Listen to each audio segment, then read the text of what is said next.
Now let's turn to a strategy that monopolies can implement that is impossible for perfect competitors or price takers to implement. It's called price discrimination. And this is one strategy you can possibly use to increase your profits. Now the idea is pretty simple and actually very, very common, and that is charge different prices to different consumers. That is, if you have some customers that you're pretty sure are willing to pay more, charge them more. You have others that you think would only be willing to be your customer if you gave them a lower price, well then charge them less. Right? And on the whole, what you can end up doing through a combination of charging those that are willing to pay more, and through charging those that are only willing to pay less, you end up with more customers, and you also end up with higher profits on the whole. Now, a couple conditions we need to be able to make price discrimination work is an ability to sort people into relevant groups. Right? After all, if we don't have any way of telling who is willing to pay more and who isn't willing to pay more, then there's no way we can get this to work. We have to have some kind of ability to sort people into relevant groups, and it has to be a relatively easy way. So things like, for example, a brain scan for every single customer is probably going to be too costly to be worth it. We need some other kind of sign that's a little bit easier. The second thing we need is an inability for one group to then resell to the other. Otherwise, when we sell, say, to one group that we're providing a lower price, if we sell to them and then they can turn around and resell to the group that would have to pay higher, really all we're doing is providing our own competition. Right? So we need to have both of these in place. One is the ability to sort people into the relevant groups. The other is an inability for the group, once we sell to them at a low price, to then resell to those we'd like to sell to at a higher price. There are lots of examples of this once we start thinking about it. For example, we have military, student, teacher, senior discounts. Just by virtue of being a member of the military, a student, a senior citizen, or a teacher, you get discounts in certain areas. Now, this is actually reasonable to see how that would tie to sorting people into relevant groups, as normally we know that people in the military are not exceptionally well paid. The same certainly goes for students. Your income tends to be somewhat limited when you're a student. Senior citizens also famously tend to be relatively low income or on some kind of fixed income. They really have to watch how they're spending their money. So these people would naturally be much more inclined to buy things if you made it just a little bit cheaper for them. So providing them with discounts makes quite a degree of sense. Whereas people that are not in these categories, we would generally expect to have on average higher incomes than people that are in these categories.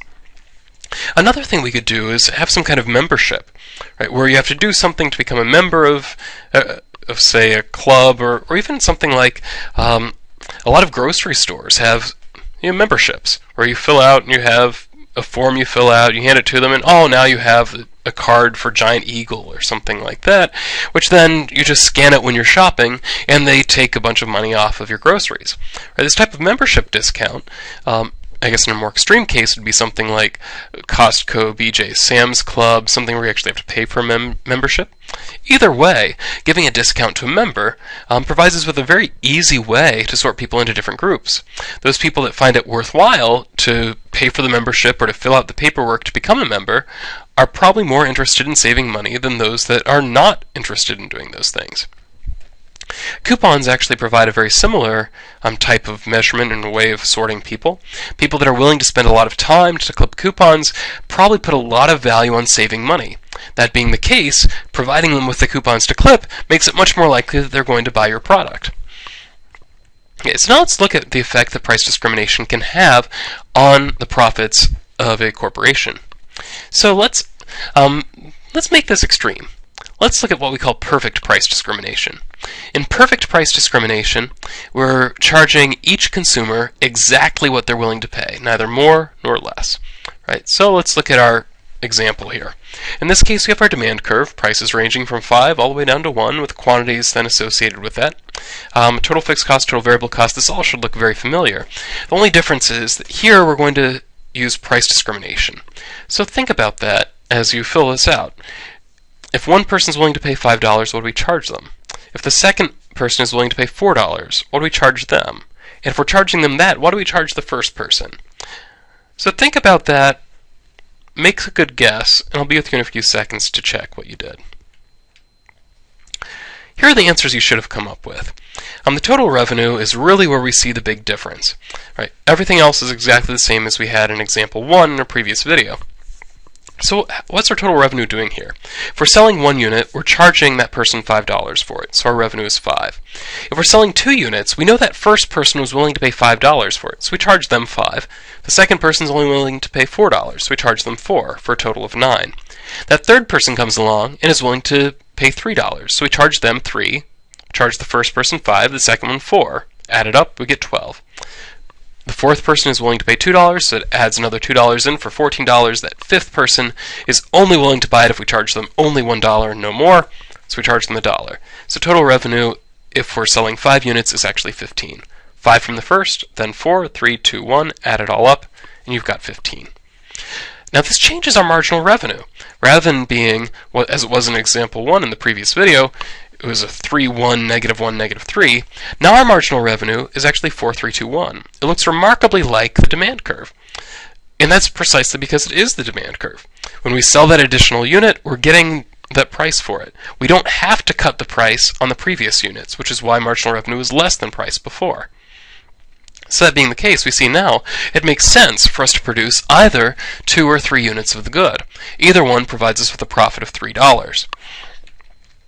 Now let's consider another example. Here we remember with example 2, we had a high fixed cost, so we couldn't make any profit.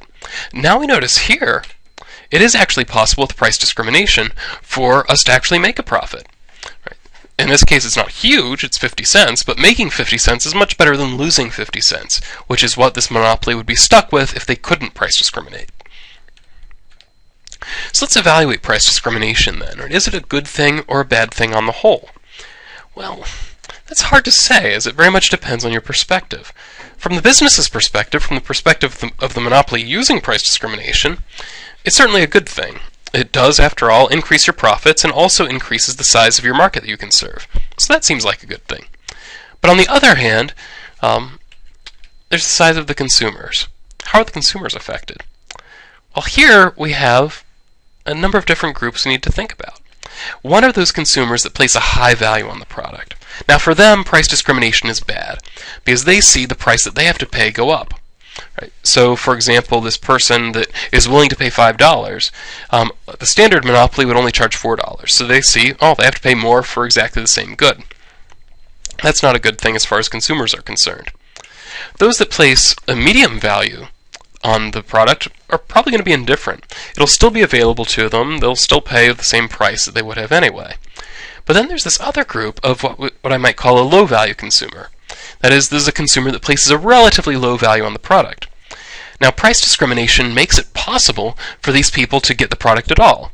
Normally a monopoly would say, well, they don't put a high enough value on it, it's not worthwhile to cut my price for everybody just to serve these people. But it very well might be worth my while to cut the price just for this low value group if I can get away with that. But that requires price discrimination. So these consumers will actually see price discrimination as a good thing, because now the good is available to them where it would not have been made available if price discrimination were impossible. So then the question is, how do we add all this up? Right, the business likes it, consumers, well, some like it, some don't like it. Now, how do we add it up? Now, generally speaking, economists would usually say that price discrimination is a good thing for market efficiency, just because we know that monopolies normally try to restrict production to keep their prices up. If they can price discriminate, they no longer have a reason to restrict production, so they'll make the good more available than they would have otherwise. And that's something we consider to be a good thing that increases the efficiency of the economy.